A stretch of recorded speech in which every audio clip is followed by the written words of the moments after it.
It is said that only two kinds of people can put all these 10 numbers into their eyes.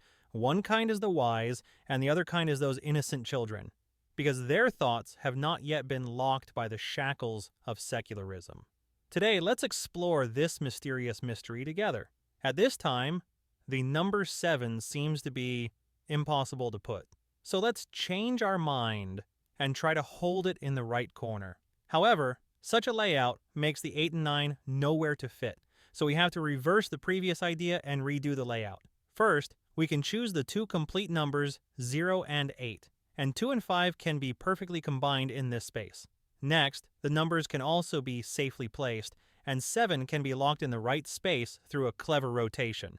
Now there are 4 numbers left. Let's try to put 6 on the left and 3 on the right. At this time, 4 can be cleverly locked in the gap of 3. However, the position of 9 makes us trapped. No matter how, we can't find the right position because it will exceed the boundary of the eyes, so we have to adjust the strategy again. Take 4 out and try to put 9 in, but unfortunately this still can't solve the problem. So how can we put these 10 numbers perfectly in the frame? And stealth. This will test the child whether he has ever done thinking training.